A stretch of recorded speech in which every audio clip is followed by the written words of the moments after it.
Have you ever wondered why we get angry? What triggers this powerful emotion within us? Anger, as it turns out, is not the root of the problem. It's a secondary emotion, a reaction to a primary feeling that we might not even be aware of.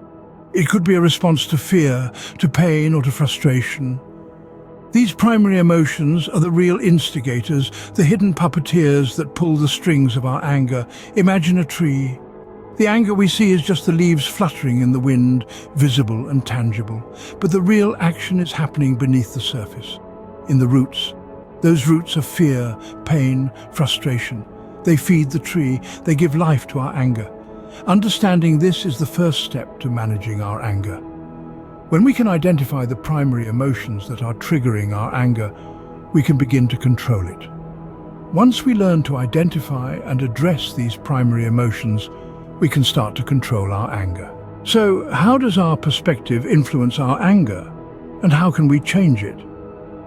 It's a compelling question. Our beliefs and perceptions form the lens through which we view the world.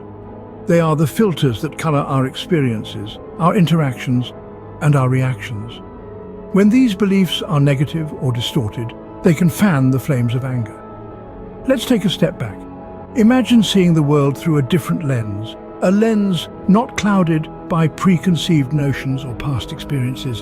It's not about denying reality, but about challenging the beliefs that distort our reality. This is where David Lieberman's book, Never Get Angry Again, comes into play. It encourages us to question our perceptions, to dissect them, and ultimately, to change them. It's about peeling back the layers of our beliefs, understanding their roots, and then reshaping them in a healthier, more constructive way. By shifting our perceptions, we can change our emotional responses and manage our anger. What are some strategies that we can use to manage anger effectively, according to David Lieberman? Firstly, let's dive into mindfulness.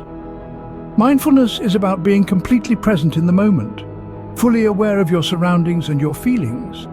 It's about observing your anger, acknowledging it without judgment.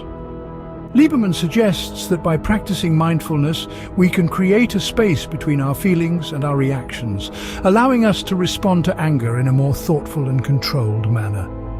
Next, we have empathy. This is the ability to understand and share the feelings of others. Empathy helps us to see things from other people's perspectives. When we're angry, it's often because we feel misunderstood or wronged in some way. If we can pause and try to see the situation from the other person's point of view, we may be able to diffuse our anger.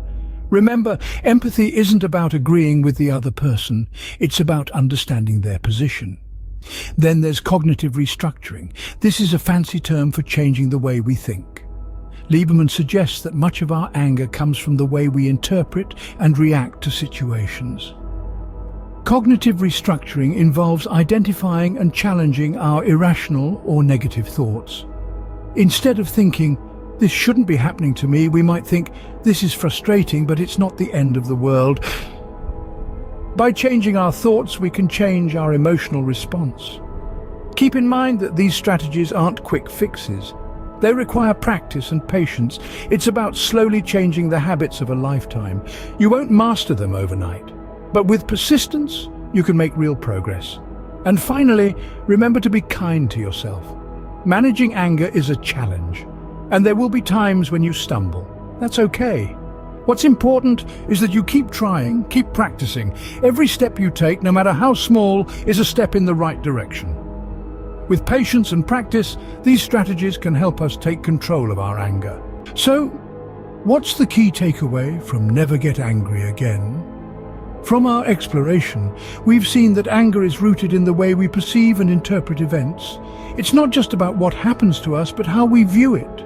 Our perceptions can fuel our anger or diffuse it. We've also delved into a wealth of anger management strategies. These are not about suppressing or ignoring our anger, but about recognizing it, understanding it, and dealing with it effectively. We've talked about techniques such as cognitive restructuring, problem solving, and using humor. We've discussed the importance of relaxation, better communication, and developing a healthy lifestyle. These are not just tools for managing anger, but for improving our overall quality of life. As David Lieberman teaches us, understanding the root of anger can help us gain control over it. Remember, managing anger is not about suppressing it, but understanding it. And with understanding comes control.